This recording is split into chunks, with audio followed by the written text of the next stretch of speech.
morning. How are you doing? How are you doing? Fine? Fine. Good morning. Hey, good morning. Hey, good morning. Hi. Hello. Good morning. Morning. How are you? Hi. Good morning. Hi there. Hi. Hi. So, we are actors. We don't know so much about you. We simply improvise. Who knows what improvising is? You all? Very good. Okay. So, we play whatever you want. Simply give me your name now.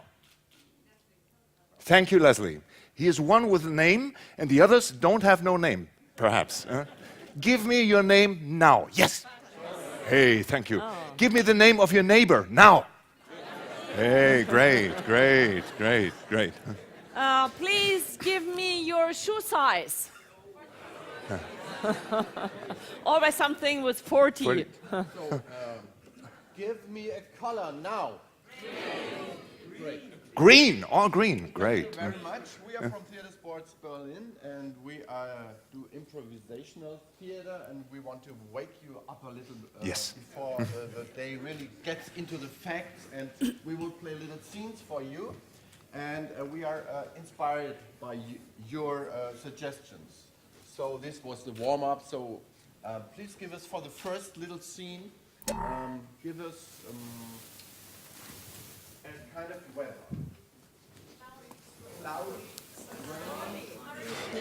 I can't take everything. I take cloudy and rainy, okay? I take cloudy and rainy. Thank you for the first one. I don't know where he is. Did you find him? No, it's so cloudy and rainy. Don't see Yes. nothing. You're so right. You're a specialist. But can you hear this? I hear it. Oh my God! See the ground! Oh my God, it's so wet! Stop. Okay.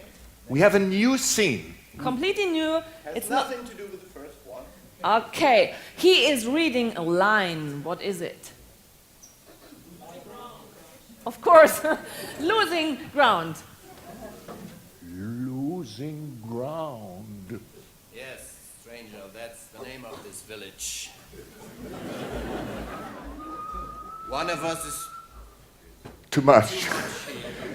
What do you want in this? I simply want to get some sausages and tomatoes. Okay, come in. Okay. Nice town, losing ground. Please. So, give me your land. Where are you from?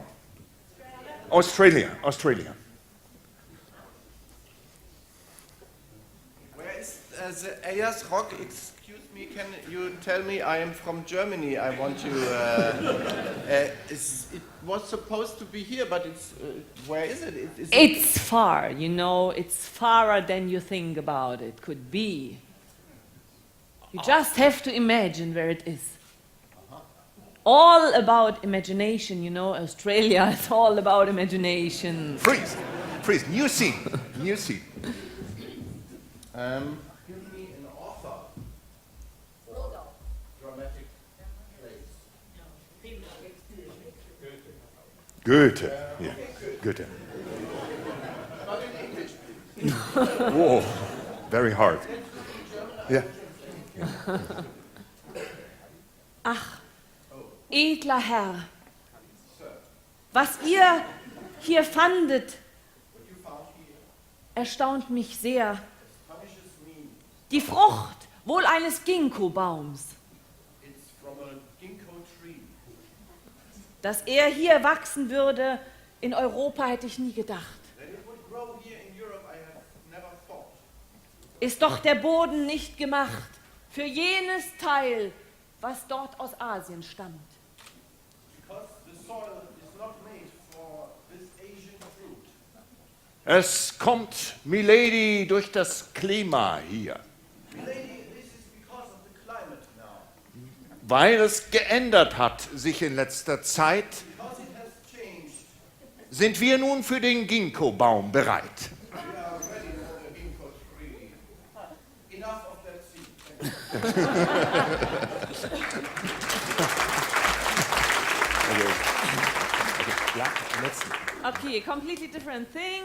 He tries to get something he's holding in his hands. What is it? A sausage. We are done. What is it? A spade. A Spatel? Ist das ein Spatel? Spade. A spade. Thanks. A spade. Ein Spatel. Ein Spaten. Spade. The ace of spades. Like, yeah. Ein Spaten. Give me the spade. No, I won't give you the spade. Please give it to No, I won't do it. I cannot work the soil with my bare hands. You can. Try it. I'm already bleeding. Shoot, shoot. Try it. I will not take this any longer. Now eat it. Eat the soil. You have to eat the soil. You are the devil! Yes. Shoot. Shoot. Okay, here we are.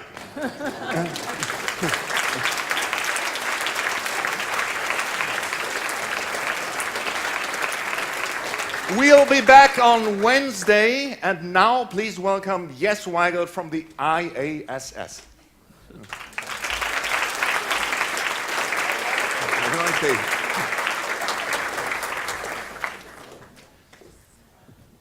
Friends and colleagues, a very good morning to all of you. Thank you very much for coming to the second edition of the Global Soul Week, Losing Ground. I do have the tremendous honor to introduce to you our panelists. I will first welcome them to you and then introduce them one by one. First of all, I'm very honored that Tarja Halonen, President from Finland, has joined us today. Tanja Gönner, Chair of the Management Board of the GIZ.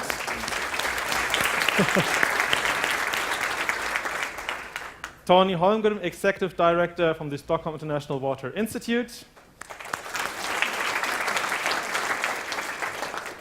Vandana Shiva, from the board member of the International Forum on Globalization.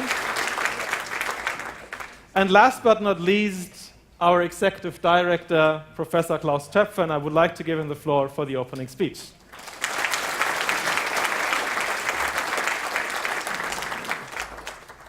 Thank you very much.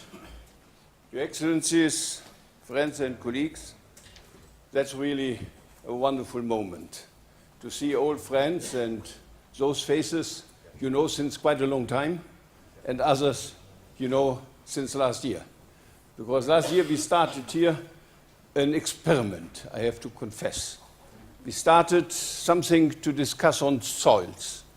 That's not because we don't have a lot of soil scientists around the world doing great jobs, finding out solutions, but we have the feeling that soil is something like the overlooked natural resources par excellence.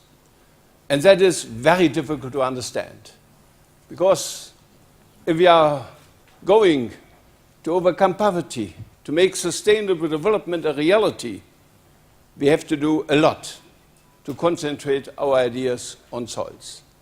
And I believe, therefore, it was worth to make this experiment. And luckily enough, we succeeded. Those who could participate last year may be until today convinced it was good to do it. It was a good atmosphere. We could single out a lot of recommendations, solutions, and we came together with a common conviction, please do it again. And so you are here. Those already presented, I also want to join all of us to thank you for coming. We know a president of Finland, the co-chair of this important working group, more than this, to prepare Rio Plus 20, like Tarja Halonen. They are running around the world and trying to give sustainable development a backing. We are extremely happy that you nevertheless could do it. And if I see my old friend Vandana Shiva, really one of those advocates for sustainable development for the developing countries, I believe Tanja Gönner, and our friend Holmgren. All those are a clear signal, yes, this is an important topic. And I could go on. I see our good old friend Tewolde from Ethiopia. I see Pia Bucella from the European Commission. And I see mentioning those also our partners for this Soil Week. We cannot do it alone. We need backing from different organizations, important organizations. I'm happy that especially also FAO is with us in this field.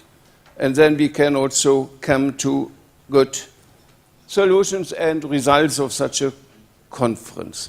Once more, welcome.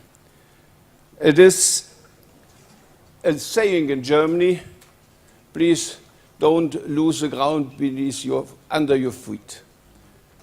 Verlier nicht den Boden unter deinen Füßen. It's a double meaning. It's not only soil. It is if those who are losing the ground under their feet, they are losing the reality. They are going to some other ideas, and I believe we really decided for this title due to this double meaning. We want to underline that there are some things which are of highest importance and not in the center of our interest, and so we are losing ground in the double sense. We are going out of reality. We want to come back to reality, and we know, of course, that this has to do a very, very important step forward. Soils are not only a topic with regard to agricultural production, as important this is by itself. Soil, I learned, is also the mainly only property of the poor people in their responsibility. When they are losing ground, they are losing their perspective altogether, not only with regard to the physical ground, but also with their ownership of that. Therefore, we are happy to concentrate our efforts in this meeting as well on transparency, what's going on with those deals around the world with regard to soils, to arable land. And we were happy in our institute that we could contribute a little bit to this meeting of the G20, discussing transparency in this field as well. So it is agriculture, no doubt, very important, but it is more and more also an urban topic. We decided, starting the new millennium, that this new millennium will be an urban millennium. We will double the area of cities. If we do this, that is a space of something like South Africa altogether. I wanted to give you a little bit of feeling. Even in our country here in Germany, and we are convinced that there must be a peak on the use of soil because there's since a longer time a peak with regard to the development of our population. We are going down. Nevertheless, our consumption of soil goes up. Daily up to 70 hectares of soil we are losing.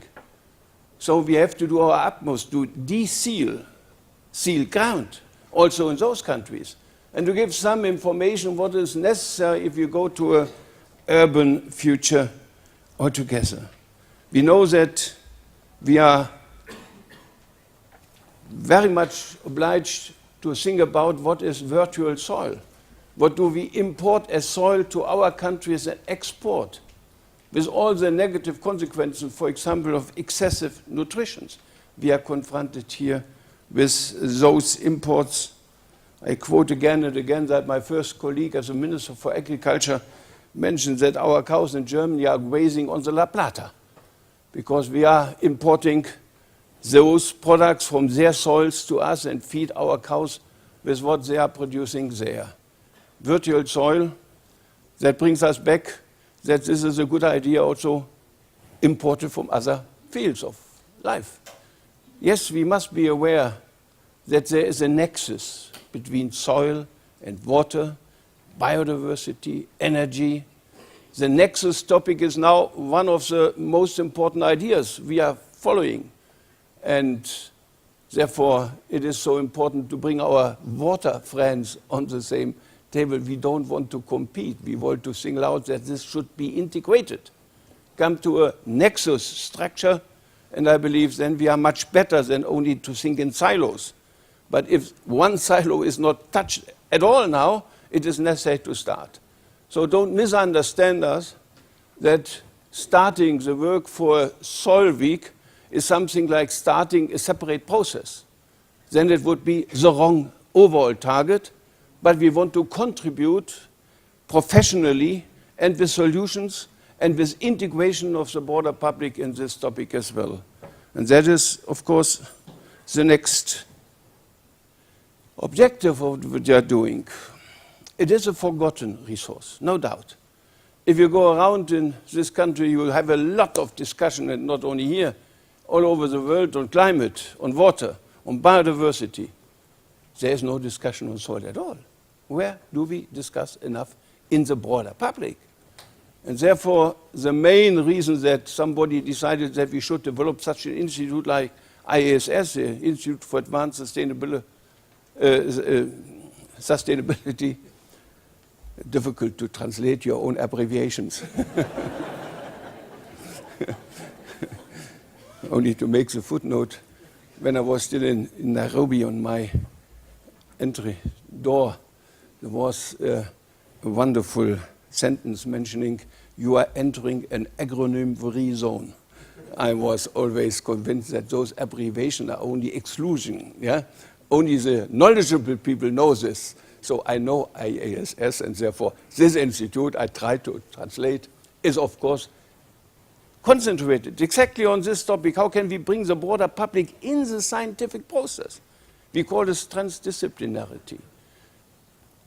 I have to mention transdisciplinarity, knowing that if I go out of this room, nobody knows what is transdisciplinarity. And therefore I have also to explain it, not because I'm afraid that you don't understand it. But we must be open in our science structure, much more to integrating also the broad knowledge in our civil societies. We decided in Lisbon, in the European Union, to be a science and knowledge society. Then take it serious, bring them in, make it happen. That has also a lot to do with the acceptance of the solution later on. I recommend to read this nice opening paper of The Economist last week with regard to the role of science. I believe that is very close to what we are interested here as well. Mention again science. There is no other way than to mention we need more science and more money invested in science. The best invested money we can have, and is, by the way, an obligation of those countries who can afford it to do it in cooperation with the whole world. I was 8 years in Africa. I know that there is a good need for cooperation in scientific development, having in mind that their interests and their locational advantages are different from those here. I give you an example. We will not overcome poverty in the world without soil and without energy. And if I see what we invested in energy research, we invested exactly in those technologies, not the best for the developing countries. Nobody started to invest in research and development for renewable energy. Because in Germany we have 900 solar hours. Who will invest in this? But in Africa we have 3,500. But they cannot start this technology development, therefore we have to do it. I argue this, as you may imagine, daily, because we are just in this very moment discussing in this country whether we can afford it to bring solar energy down in cost so that it is usable for others as well. Stupid idea, I believe. And this is with science as well. Let's do our utmost to make the database really reliable, really reliable. We mentioned last year 24 billion soils lost year by year. I asked at least 15 times my experts, where is this figure coming from? Is it reliable? Can we go in the direction earlier or later that we say our target will be in the year 2020 to have only 12 billion tons lost? Is that possible? It would be great if you can come to something like this. Our friends from the climate agenda come back and say 2 degrees increase, that's the limit. That is a global limitation? Do we have something like this, reliable soils? So I would be very interested to give all the endeavor also to science, to research, science integrating knowledge as well. So to come to the conclusion, I'm happy that we started last year. I'm even more happy that we increased the number of participations. Last year, we didn't need the whole space here. Now we need it. So next year, we have to ask the hotel owner whether they can extend it. Otherwise, we have to make new solutions. But that is the best solution you ever can have. If this is really growing, not that we are only fetishists for quantitative developments. It's always a risk. And I can inform you that in the institute, ISS, we decided not to have big gatherings, 30, 40, that's it, workshops like this. But one is an exception, and that's this. And therefore, we want to invest whatever is possible to make it a success this time as well. I'm happy that I learned that over 70 requests for working groups here. We have only 21. Last year, we had some altogether 400 participants. 250 of those delivered a speech, delivered a paper, organized a working group. So we don't want to have only discussion like this, but also to integrate you and your knowledge in our deliberations. Once more, thank you very much for coming. I know that such a conference is not depending on the organization, as important this is as well, and therefore already in the beginning, great that we could do it, that we have outstanding staff members very committed and very clearly devoted to the success of this, but that we have also rely on those who are coming with a clear dedication. We want to contribute for solutions, not only for analysis. That's important, but we need more, and therefore, once more, it's great to have you here. Have a good time in Germany. It's a very specific time. They are negotiating next door the next government. Maybe what that may be. Maybe that's one or the other recommendation from this Global Soil Week can be still integrated in their negotiations. It should be, and they are negotiating what we call a great coalition. So they must make great decisions, and soil belongs to great decisions. I thank you very much.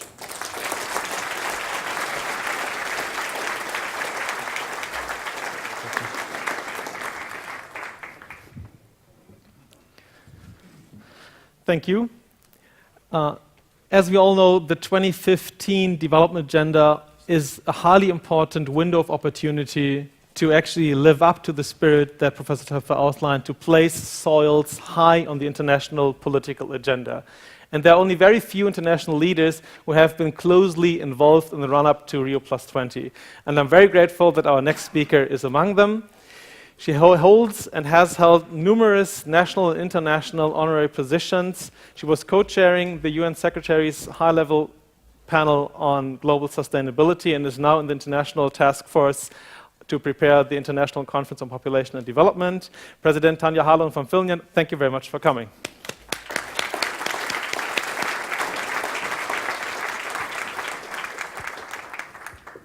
Now you look at the mic is working. Yeah. Okay. They said to me that the mic has to be in a very special. Okay, now I hope that you can hear me. Okay, dear Professor Dr. Klaus Töpfer, dear moderator, colleagues, friends, dear participants of this Global Soil Week. So I'm really very honored to participate in this second Global Soil Week. And I will try to be, how could I say, concentrating only the picture, what's perhaps my expertise, the others will tell about their sector. So I will discuss first with you the most important functions of soil, and second, what we can do and should do maintaining these functions and not losing the ground. But so please, I'm not a soil expert. I'm more expert in sustainable development in broader sense. As it has been mentioned, so I have been working more than 10 years for the global sustainability. And I always start telling that I still remember the fantastic spirit atmosphere, what we have when we accepted the Millennium Goals. I was co-chairing also that Millennium Summit, and I think that we could feel it, that people really thought that the next millennium should be the better one. No, we didn't. So far we have not succeeded quite well, but still, I think that was a promise. And of course, then working after that with the fair globalization, with the social dimension, the decent work, and so I at least I have been very convinced that we can also reach consensus in many difficult but quite agreeable items. And now, of course, after Rio Plus 20, we are looking for the past, post-2015. And as it was mentioned, so I think so that we all see that it's a really window of the opportunity. That's true. I'm nowadays mainly working with an ICPD.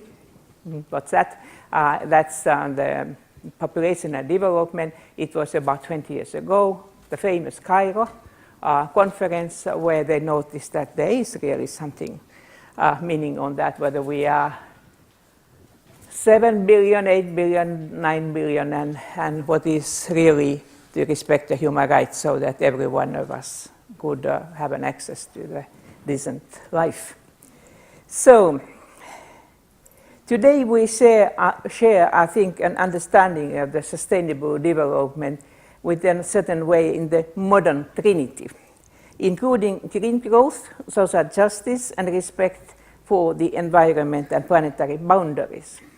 And that's not something new that we mention this, but the new is that these three are interlinked more than ever, and the promotion of these supports each other. Exactly like my friend Klaus Töpfer said, it's not against each other, but we should remember that always thinking the economy, we have to think the social justice and environmental issues. When we are thinking environmental issues, we should think also the economic and the social justice, and also the same with the social justice. So this is the difficulty, this is the problem, but this is also the key. So our panel and the Rio Summit proposed the adoption of the new Sustainable Development Goals to complement the Millennium Goals. And now you know the Prime Minister Cameron's panel shaped the proposal for these goals last spring, and now the UN Intergovernmental Working Group is continuing the work. So I think that next year, 2014, is important for the population issue, because then the ICPD issue will be in New York, in UN General Assembly, and then next year is the great year, 2015. But don't think that you have 2 years' time. I know that some of the basic ideas will be already, how could I say, estimated or negotiated next February. So be busy all the time. Try to keep also this item, what we have here today and during the week in this agenda. So I guess so, and I think you agree, that our main goal has been and still will be the poverty eradication. And I'm very glad and happy to notice that we already have reached the goal of halving the relative share of the people living in the extreme poverty. And now, of course, we want to continue the work to get rid of the extreme poverty further to 2030. So, and this gives a most central function also to the sustainable management of soil. I would state very strongly that the soil management is one of the very efficient and cost-effective means for the poverty eradication. And we can understand this easily if we look closely to the nexus of the poverty. So, of course, I'm not anyhow disturbing the negotiations what you will have now in Germany, but I do hope so that you remember that this is cost-effective. Okay. So the poverty eradication will mean providing everybody access to food and to taking care of the food security. It means also safe drinking water and sanitation, as well has access to affordable clean energy. So the food, water, and energy are intertwined and depend all on the services of soil. So what we think about the future? So the demand for food will increase by the 50%, for water by 45%, and energy by 30% by 2030. This sets an enormous pressure also on the soil and its ecosystem. The still growing population, expanding cities, and the impacts of the climate change, just to mention the most powerful trends, will increase these pressures. So the population growth will play such an important role in sustainable development. And that's why I think that this high-level task force on population issues is really important. The Cairo recommendations 20 years ago was a very good agreement. But how could I say? We could hope a little bit better implementation. So it's no need to make a new agreement. It's better to take the papers and see how to implement them. So I say very briefly, I could speak 1 week about that. I hope, and we hope in that task force, that the sexual and reproductive health and rights could be part of the Sustainable Development Goals. So short, sounds so easy, so sensitive, so difficult, even in many countries so dangerous. But let's see what we can do on that. So food security, availability of water and energy are not only problems of the poor, but they are the key challenges of each society seeking for the sustainable growth. They will also provide the very basis of the social stability, the positive social stability. And we have already witnessed serious crises, instability, and conflicts due to the lack of these services. So, however, the scientific and technological development, as well as the traditional knowledge, can help us to find the solutions. So we have already some of the very important keys. For improving food security, we have to move in agriculture from overexploitation of soil and fertilizers to the sustainable agriculture, of course, which will increase the yield and not degrade the land. Climate-smart agriculture can also provide considerable mitigation tool up to 50% and turn to the agricultural emissions to a sink. In this way, the agriculture can serve the economic, social, and environmental functions. But dear friends, it will not be enough to change the agricultural methods. We have to deploy the degraded land widely and also minimize the post-harvest loss, as well as loss in trade. And of course, here in Germany, like in Finland, we can say we have also to think very seriously our consumption models and possibilities for different kind of the people to master the consumption models. Our progress in sustainable water management gives hope that we can also meet the challenges in providing safe drinking water and sanitation. We have to remind, however, that the main consumption of the water is not by households or industry, but the agriculture. In the poorest countries, the share is as high as 70%. We will continue to find solutions in industry, which means, for instance, by closed production circles and with the many innovations in cities as well. And I think that you here in Germany, you do quite well in that way. The work needs to be continued on minimizing the consumption of water in agriculture, well as increasing of using grey water and also desalinating of the water. So we have a lot of tasks, but we have also the keys. So meeting the sustainable energy targets may take more time and also investments. So I think most of you know the UN Secretary General's high-level group on sustainable energy for all, which tells that we should strengthen the cooperation of private and public sector, also in this purpose. as well as other stakeholders on the key objective of the sustainable development. I repeat and repeat that we should get all the actors of the society in order to get a good result. So I just, in order to fresh up your memory, I take some of the examples. For instance, I think so that even Germany has made some very good decisions in sustainable energy and solar energy, and so I really envy you. I mean, you're much better than what we are in that sense. But there are also other things to do. And I think that we are not able to move to the renewable energies overnight. And we will continue to use an energy mix. And that's why we have to see all sectors of the energy in that way. The gas and oil industry needs to be made more environmentally responsible to develop carbon capture and storage and cutting the leaking and flaring emissions. I know some of the very interesting projects also by Wärtsilä in Finland, how to do that.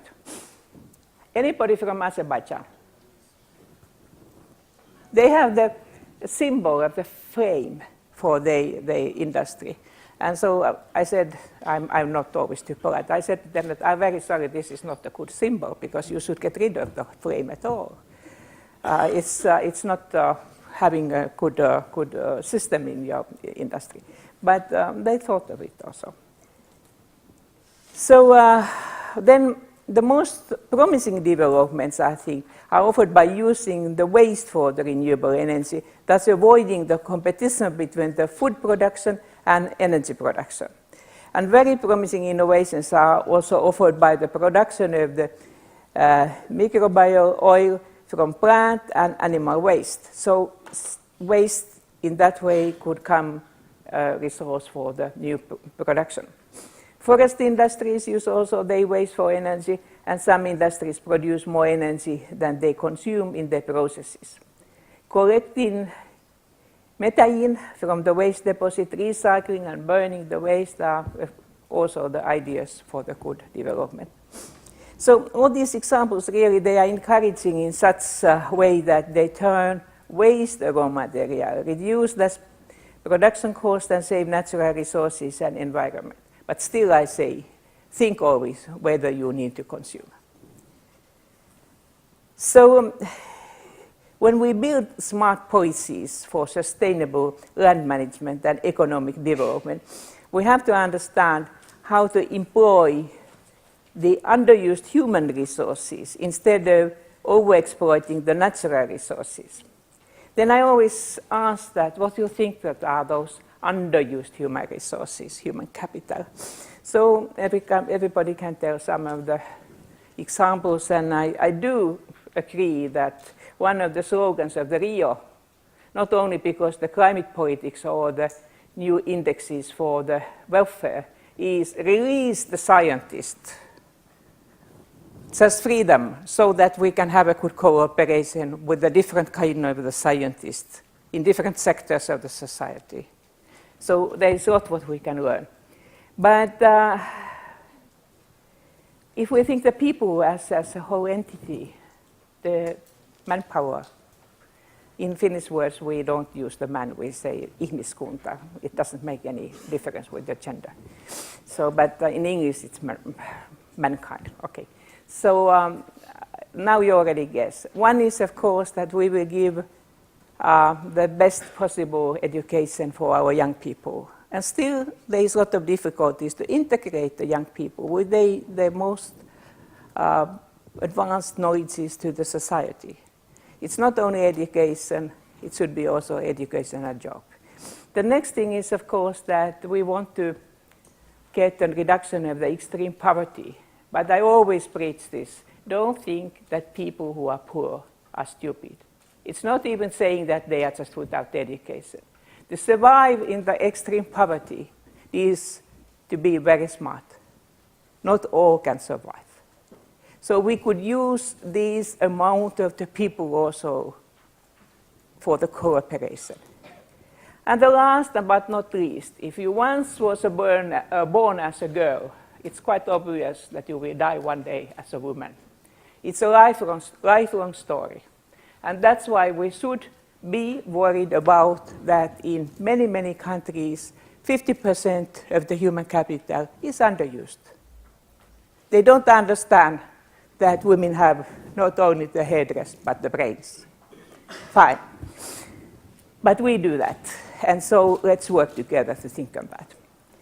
So full participation, capacity building, and access to knowledge, technology, financial resources, and political decision-making will be decisive in successful land management, also supporting the green growth.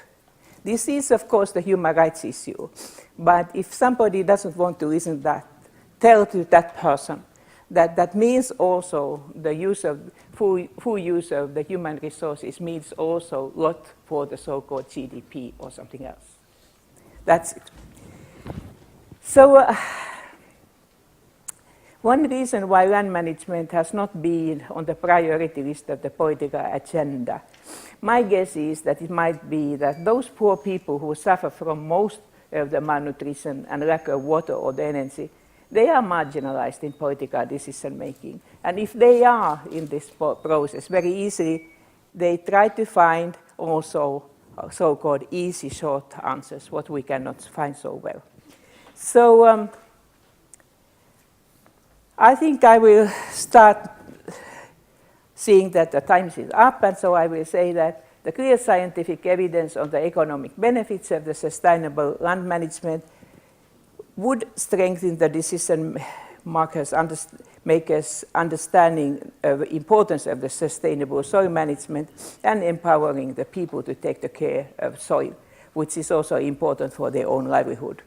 So my best congratulations and wishes to you for the second week of soil. And I think so that 10, 15 years afterwards, they say that so simple, so easy, why they couldn't see it earlier. Thank you.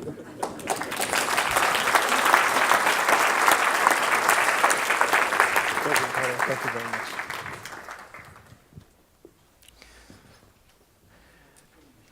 President Talon has just now said that her assumption would be that those who suffer from land degradation are probably suffering because of lack of political voice.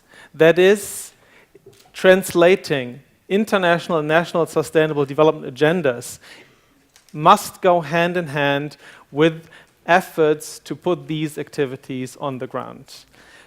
And in cooperation with very many partners, the Deutsche Gesellschaft für internationale Zusammenarbeit, GIZ, has gained a tremendous wealth of knowledge on that issue.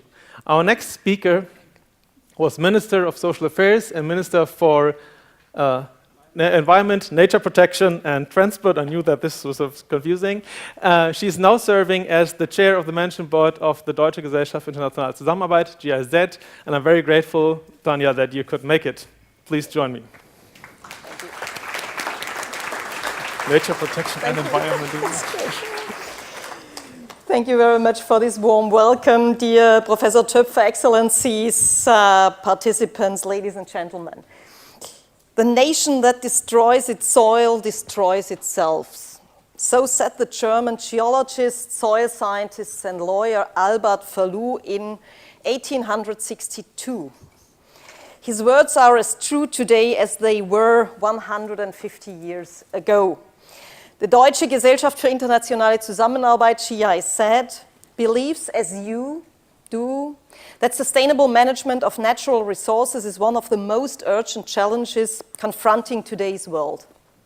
The quotation also says that soil is a local resource. However, it is vital that we recognize the destruction of fertile soil as a global concern and not only a local one. Supply change are international, and climate change does not respect national borders. The title of Global Soil Week 2013 is Losing Ground. The world is literally losing ground, not just traditional agricultural land, but the ground that underpins our very existence. If we lose the ground that we farm and that supports our forests, then we lose ecosystems, biodiversity, and the basis of produce our food. But we also lose the basis for our water supply and our energy production. Food security, water supply, and energy production from a tight nexus, and that nexus depends on the availability of soil. Yet around the world, soil is being abused, overexploited, or simply sealed. Meanwhile, demand continues to rise, and some region of the world can no longer guarantee the supply of water, energy, and food for their citizens. Shortages of that kind generate conflicts. Soil and land cannot therefore be viewed in isolation from other themes and issues. We should instead be taking a holistic approach to these issues, ensuring that we take account of the interaction between soil and other natural and social systems. It is our responsibility to develop long-term strategies and to turn them into long-term international partnerships. This is an issue we need to tackle globally, jointly, and at all levels. We need international attention to boost awareness of and demand for sustainable land management. We need binding targets of national and international level to support implementation at local level. And we need to ensure that land and soil are given due attention in international discussions on climate change and biodiversity. If I may, I would like to give an example from our work at GIZ of how we apply this multi-level approach in practice. I think this gives a better understanding. The West African state of Niger is one of the world's least developed countries. 2/3 of the country is covered by desert, and the remaining third mostly be dry savanna. Land degradation is one of the most serious challenges Niger is facing today. The south of the country is characterized by dry river valleys that contain water and at certain times of the year. People in these areas grow peanuts, cotton, and millet. The population is growing rapidly, and there is great pressure on land use. With climate change, drought is now becoming more common, while rainfall in the wet season is heavier. Arable land is expanding, while overgrazing and deforestation are destroying the natural vegetation. Heavy rainfall causes floods and soil erosion. Within just a few years, fertile valleys become desertified. GIZ is working successfully in Niger on behalf of the German Federal Ministry of Economic Cooperation and Development, BMZ, to roll out an approach to solving these problems. Soil loss can be halted and reversed by installing water spreading weirs in the dry river valleys. During the rainy seasons, when there are high run-off levels from the dry valleys, the water is diverted into controlled flooding of flat areas and supplemented with sediment. Water table levels are also restored.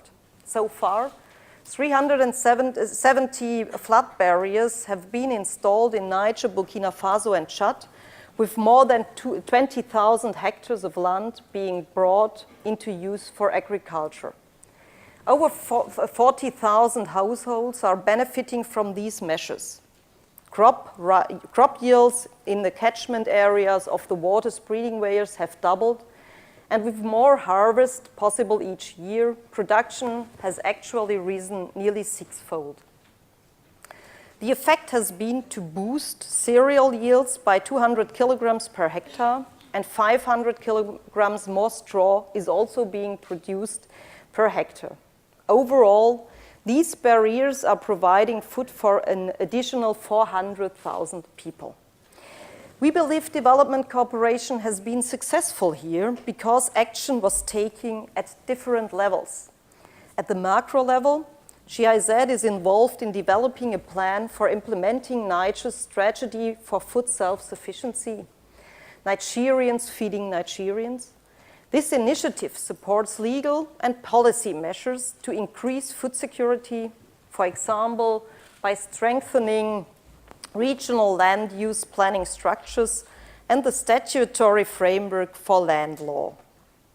At the meso level, we are building our partners' capacity in relation to planning, advisory, and implementation processes, for example, in the area of land use planning, in the construction of water spreading weirs, and by supporting local communities in development planning. And at the micro level, we provide advice on the practical construction of water spreading weirs and on using newly reclaimed land for agriculture. Support for measures at local level enables us to gauge how appropriate local and national conditions are for disseminating technical approaches to sustainable land management and food security.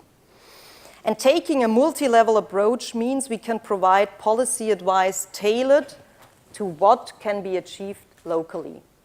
At international level, NITRE actively contributes to implementing and achieving key global targets, such as those of the UN Convention to Combat Desertification and the Millennium Development Goals. This multi-level approach is also an example of a solution demanded by the land users themselves. We must make approaches like this available worldwide. I am sure that many of you here today could share other examples of successful approaches. But while we can claim some individual successes, fertile soil is still being lost around the world with extremely serious consequences. The international community must therefore take action. Aspirations and calls to action are always more persuasive when they are backed up by specific figures. It is estimated that global land degradation is costing each of us 60 euros a year. That's 420 billion euros around the world a year. We are all here today to focus the international community's attention on this issue and to come up with global solutions. That will be a successful outcome from Global Soil Week. And the fact that you are all here today is an important step towards that goal, and I think so let us take more steps together in this direction. Thank you very much.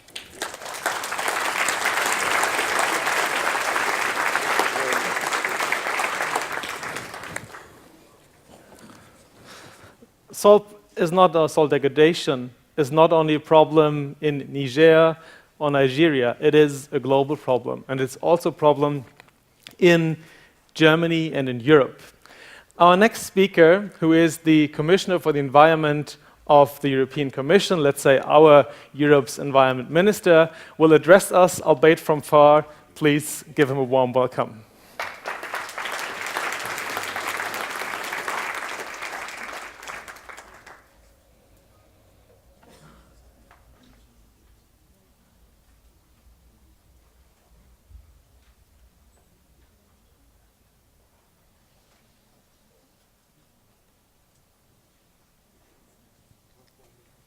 Ladies and gentlemen, it is my pleasure to participate, albeit virtually, in the kick-off event of the second edition of the Global Soil Week, and to address the important, I would say vital, topic of not losing ground. I would like to thank the Institute for Advanced Sustainability Studies and its director, Professor Klaus Topfer, for having offered this opportunity to stakeholders from all the continents to exchange views and advance the debate towards better soil protection at global, regional and local levels. Soil is the fragile layer of the earth crust that covers the continents. It provides us with food, biomass and raw materials, serves as a platform for human activities, our landscape and our heritage, and plays a central role as a habitat and gene pool. While it takes centuries for nature to form a mere centimeter of topsoil, if mistreated, soil can be blown or washed away in just a few short seasons. Ladies and gentlemen, the European Commission has proposed a number of initiatives to ensure better soil management. At international level, the goal to achieve a land degradation neutral world, which the European Union championed at the Rio+20, provides a firm anchor for the issue in international discussions about sustainable development. It is now up to us to take the advantage of all the work, positive energy and investment that went into Rio and transform it into concrete actions. Within the European Union, the Commission services last year published guidelines on best practice to limit, mitigate or compensate soil sealing. They contain numerous examples of cities and regions which have decided to develop thriving urban economies with less land take and soil sealing, showing that it is possible. The 7th European Union Environment Action Programme, which will enter into force before the end of this year, calls for actions to fight soil and land degradation, including by setting appropriate targets. We are already starting to work on this. Finally, let me also mention the Commission's 2006 Soil Thematic Strategy and our proposal for a Soil Framework Directive. The strategy sets the pillars for European Union action on soil and calls for protecting soil functions in order to reach sustainable soil use. The directive would lay down the indispensable legal context at the European Union level for effective soil protection. Ladies and gentlemen, let me set the record straight. Contrary to some press reports, the Commission has not withdrawn the proposal for a Soil Framework Directive. We remain fully committed to the proposal's objective while recognizing that we need a clear signal from Member States that political will exists to bring the proposal to a successful conclusion. But in the absence of such indications by the countries that have blocked progress so far, we will have no other option than to consider the withdrawal of our proposal, because no one is truly helped by another 7 years of inertia. 7 years of deadlock since its adoption are simply not acceptable. The Council needs to revisit the matter, in line with the commitments made by Member States in the 7th European Union Environment Action Programme, to, and I quote, reflect as soon as possible on how soil quality issues could be addressed using a targeted and proportionate risk-based approach within a binding legal framework. The announcement in the Commission's recent communication on the Regulatory Fitness and Performance Programme, seen in the context of the clear commitments made by Member States in the new Environment Action Programme, should be understood as a call and opportunity for a new momentum in our discussions leading to the proper protection of soil on and in the ground. Halting land degradation should not be left to the European Commission and governments only. It is everybody's business. It will require the commitment and support of all stakeholders, from farmers to industry to civil society. We can introduce comprehensive solutions and deliver real results only if we work together. Thank you for your attention.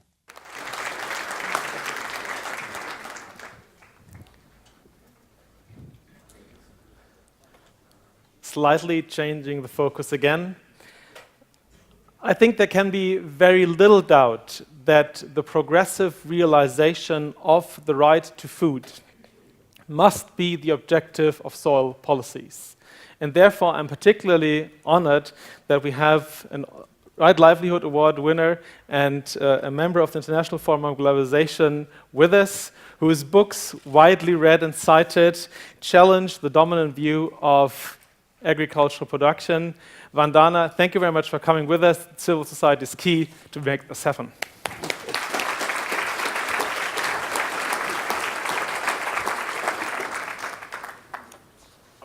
Dear friends, and there are so many friends in this room, for me, losing ground is losing ground as humanity in terms of our future survival. It's losing ground of the capacity to have a respectful relationship to the soil and the earth. One of the most ancient texts of the world is the Atharva Veda of India. And there's a prayer in it just to the soil. It's called the Prithvi Sutra. Indira Gandhi cited it when she was the only head of state at the 1972 Environment and Development Summit in Stockholm. And it basically acknowledges that the soil supports us and sustains us, apologizes for the fact that we must tread on soil, we must dig into soil, and then it says, but I will take every care that my actions don't hurt you in your vital processes. And that everyday consciousness that has been part of sustaining civilizations is at risk with the kind of paradigms that have been adopted. More and more we realize that metaphors shape our minds. And there's a metaphor of the living soil, the living earth, terra madre. And there's a metaphor of a dead soil, a dead earth, the empty land, terra nullius. It is what allowed the colonizations to happen, assuming if people weren't European and Christian and white, they weren't human. And it was built into the juridical frameworks of that time. But tragically, in the 21st century, we have a return of it, on the one hand, through the massive land grabs that are taking place. And I think, Klaus, you addressed it in terms of the issue of transparency, but also in terms of the way where we continue to think of the soil as dead matter, as just a physical layer, an empty container. When I was forced to look at the Green Revolution in '84, I couldn't believe the textbooks on soil. They were always just containers for pouring nitrogen, phosphorus, and potassium into them. But the soil is living. And as Sir Albert Howard, called the father of modern organic farming, who learned organic farming from the peasants of India, as he acknowledges in the Agricultural Testament, he wrote, "A soil teeming with healthy life in the shape of abundant microflora and microfauna will bear healthy plants. And these, when consumed by animals and man, will confer health on animals and man. But an infertile soil, that is one lacking sufficient microbial, fungus, and other life, will pass on some form of deficiency to the plant, and such plant in turn will pass on some form of deficiency to animals and man." I love this Danish study, which analyzed that in a cubic meter of soil, there were 50,000 small earthworms, 50,000 insects and nanites, 12 million roundworms, and a gram of soil contained 30,000 protozoa, 50,000 algae, 400,000 fungi, and billions of bacteria. None of that is recognized when we think of the soil as dead. And we imagine fertility comes from fertilizer factories. But there's fertility being created every minute. Look at the earthworm, which in its casting gives us 4 to 36 tons per acre, and it amplifies the nutrients available. 5 times more nitrogen, 7 times more phosphorus, 3 times more exchangeable magnesium, 11 times more potash, and we're going to be running out of potash very fast. 1.5 times more calcium than soil. One of the last books that Darwin wrote was on the earthworm. And he said it may be doubted whether there are many other animals which have played so important a part in the history of creatures. But our soil fertility paradigms do not even start to acknowledge the earthworm. And that is why, through the organic movement, the agroecology movement, movements like Navdanya, the big work of science is to recognize the living soil and its relationships with everything, the biodiversity above, the biodiversity below.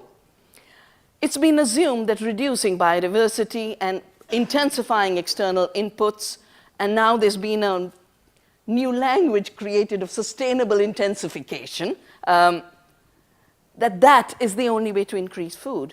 We've done studies that show that the more biodiversity there is, the more the food per acre. We call it health per acre. And it's not just the health for the human beings. The beauty of it is the more we give back to the soil in terms of organic matter, the more nutrition there is in the soil, and the more nutrition there is available for human beings. This contest that was created between humans and the rest of life is a contest we must transcend. It's a false polarity and is part of the destruction. But we are not just increasing fertility, we are increasing water 10, 20 times more. I have witnessed in severe drought how the organic soils survive and give you food, very much like you were talking. And in times of climate change, we are seeing how losing ground can be so dramatic. This monsoon, my land, I come from the Himalaya, was washed out with intensive rain, 16th and 17th of June. And it wasn't just the soil that went, entire mountain slopes have collapsed. 20,000 people have died. It didn't make it to the big news on CNN and BBC, but the tragedy is continuing. And then we had Phelan, the Orissa cyclone. Biodiversity is again a solution and adaptation. We've been saving seeds. Salt-tolerant seeds have allowed us to overcome the super cyclone of '99, allowed us to rejuvenate agriculture after the tsunami, and we are now again preparing. There's still flood waters. My colleagues can't go to villages, but the minute the flood waters reduce, the first thing we're going to do is prepare for the next season, because losing ground has only one alternative: to not lose ground, to create hope, to cultivate hope. And I'm so looking forward to creating a garden of hope right here in a little while. I think the most important challenge for humanity, if humanity has to have a future, is to return to the soil.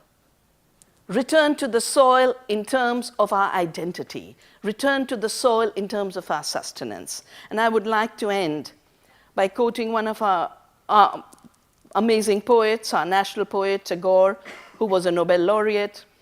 And he wrote an amazing essay, Robbery of the Soil. But he was always inspired by the soil, and this is what he wrote, and this is what I think we need to take away in our hearts and our minds. Let us all return to the soil that lays the corners of its garments and waits for us. Life rears itself from her breast. Flowers bloom from her smiles. Her call is the sweetest music. Her lap stretches from one corner to the other. She controls the strings of life. Her warbling waters bring the murmur of life from eternity. Thank you.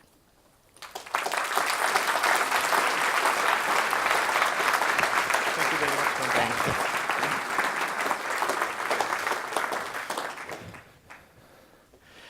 As you are well aware, the Global Soul Week has a grown-up sister, or brother, if you want to say so, the Stockholm World Water Week. And in establishing the Stockholm World Water Week, the Stockholm International Water Institute pioneered the work of establishing global multi-stakeholder platforms on environmental governance. Our next speaker, who held various positions in Swedish government and in international organizations, is the executive director of the Stockholm International Water Institute. Tony, thank you very much for giving us a little bit of a raising shift here.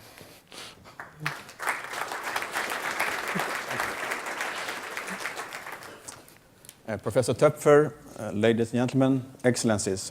I would like to share with you 3 dimensions on the connection between soil, land and water from a water management perspective.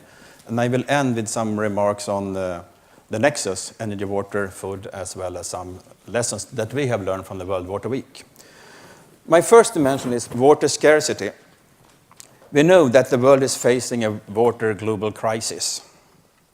Competition for finite water resources continue to increase dramatically to meet the demands of growing populations and growing economies.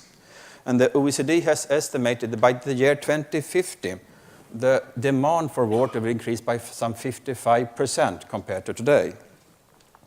And that means that we need to change the way we use water and value water. And this will require cooperation and commitment on a great scale.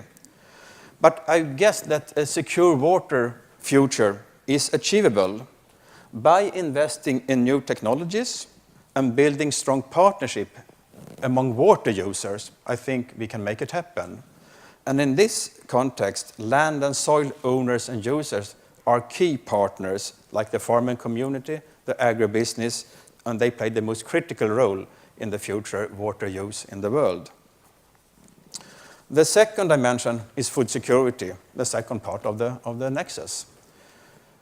food production is the largest fresh water use in the world. There are some average figures, like 70% on the global scale of all water use is for food production. We know if you had a cup of coffee before entering into this room, a single cup of coffee requires 140 liters of water to produce. If you have a hamburger during this week, a single hamburger demands 2,400 liters of water to produce, not to speak of a kilogram of meat that requires some 16,000 liters of water. At the same time, we know that some 35 or 40% of all food produced is not consumed. In low-income countries, it's due to inferior infrastructure and lacking storage capacity. In this part of the world, the OECD countries, we waste food. We don't use it. It's best before dates, and we don't eat it. So, this is a huge loss, an efficient use of water, energy, and human resources. And I cannot believe any other sector in our society that produces something that is not consumed. So we need to change.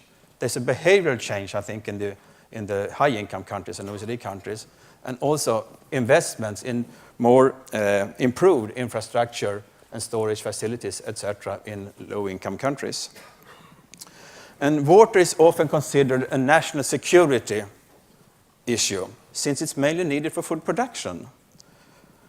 At the same time, we know that over 50% of all water available, or fresh water available, is in shared river basins. Almost 75% of all countries at the globe, some 145 countries, have some shared river basins.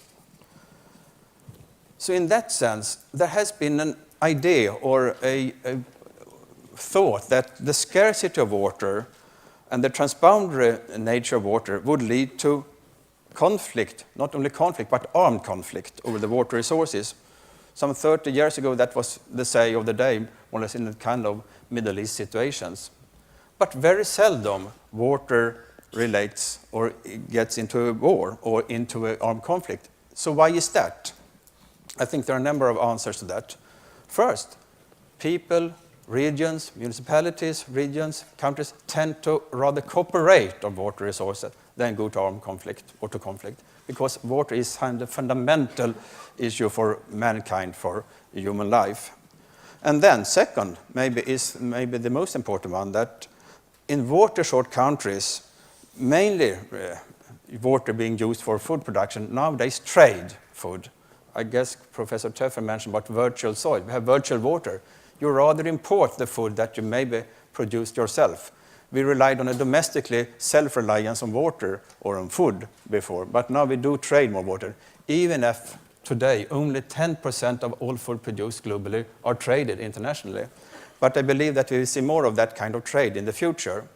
So instead of producing your food internally you don't have the water available, you import thousands of cubic meters of water by trading food. So maybe you get less dependence on domestically produced food. And that means also that we do see less and less of this kind of potential armed conflicts on water issues. And land acquisition is part of this puzzle.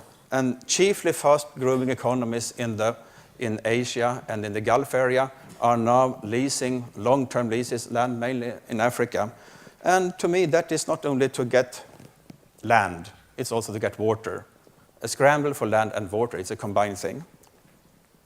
A recent research by some Finnish researchers, Kuma and Varis, show that on a global scale, some 50% of the global population is living in between the 20th and 40th latitude north of the equator.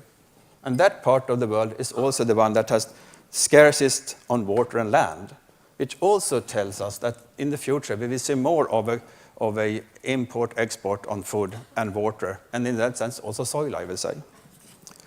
The third dimension is energy.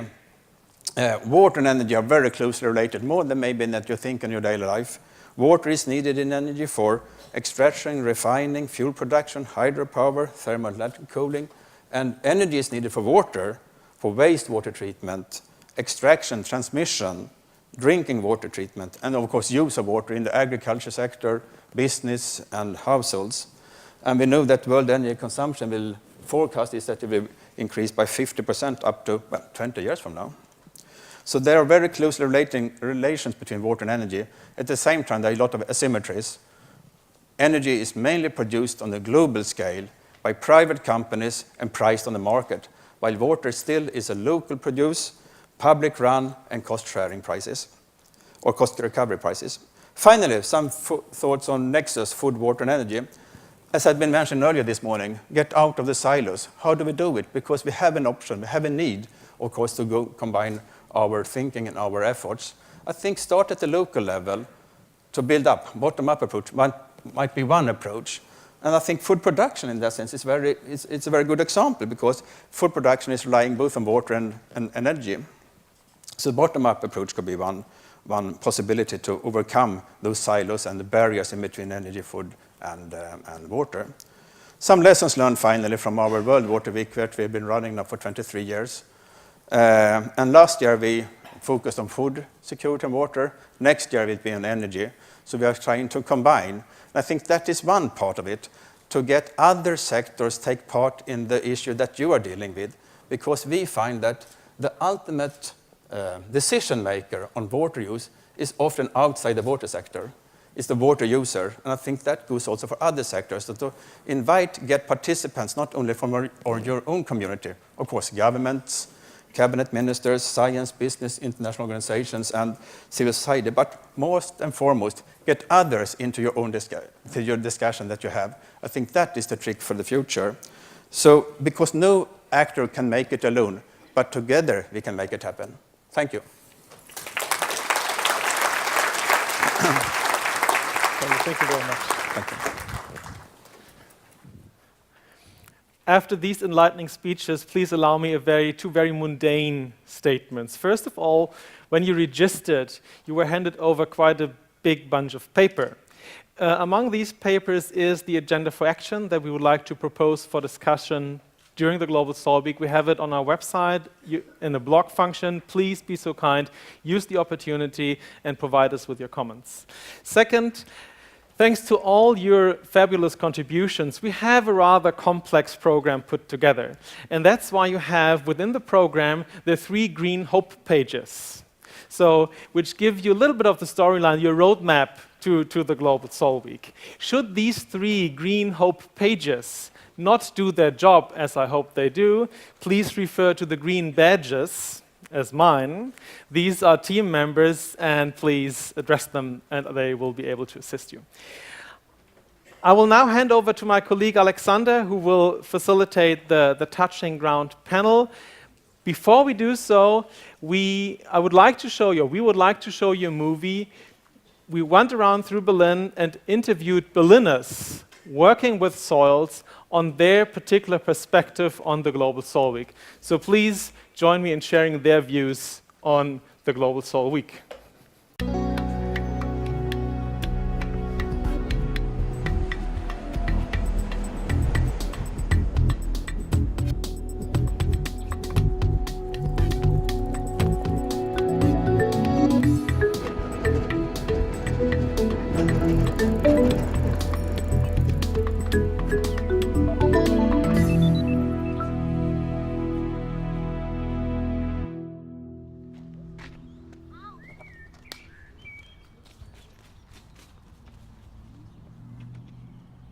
Ganz viele Menschen auf der Welt leben in Megastädten und verlieren den Bezug zum Inneren, zur Natur.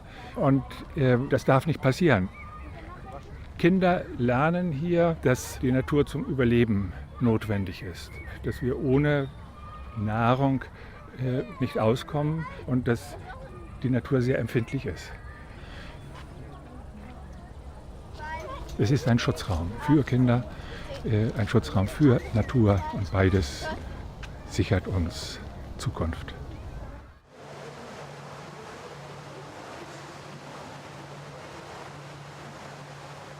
Der Boden ist für uns so wichtig, weil wir das Wasser als Grundwasser in den Boden hinten nehmen.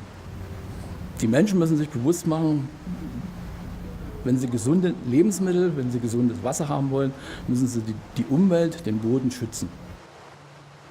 Wasser ist ein Grundrecht, das gehört sich nicht, dass man daraus Profit schöpft oder dass man daraus dass man es privatisiert, sondern Wasser ist ein Grundnahrungsmittel, ein Grundrecht, sowie die Luft zum Atmen.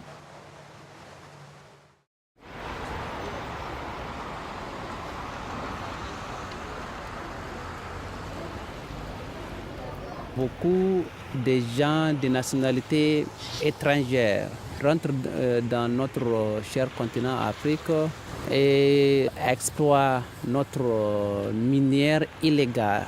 Elles volent notre ressource. En échange, peut-être il y a des gens qu'on l'amène seulement des biscuits, du sucre, des habits comme ça. Et des villageois qui ne comprennent rien de cela vont leur terre, leur propre pays. La terre n'est pas riche, il n'y a pas la pluie, donc il n'y a pas à manger. Donc c'est ça qui a fait que nous on est sortis, chacun se cherche de sa manière pour pouvoir nourrir sa famille. C'est pas facile.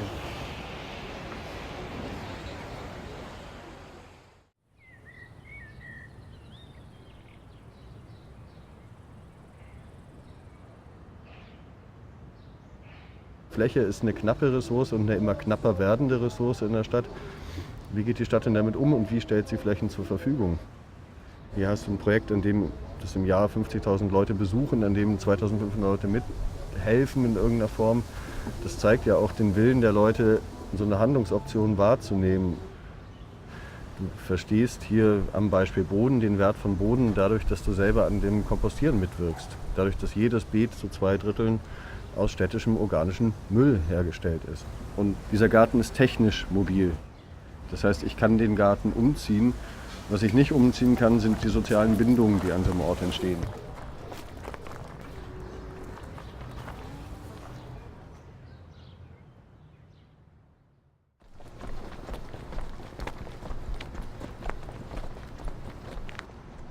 For me, containering makes sense so that you reduce the amount of food that is just thrown away. If you consider the fact that vegetables, just for the fact that they don't look like the EU norm or have like some different shapes, they got thrown away even before the food arrives at the supermarket. We destroy land of indigenous people, create monocultures and disturb the ecosystem, which brings us even further towards climate change.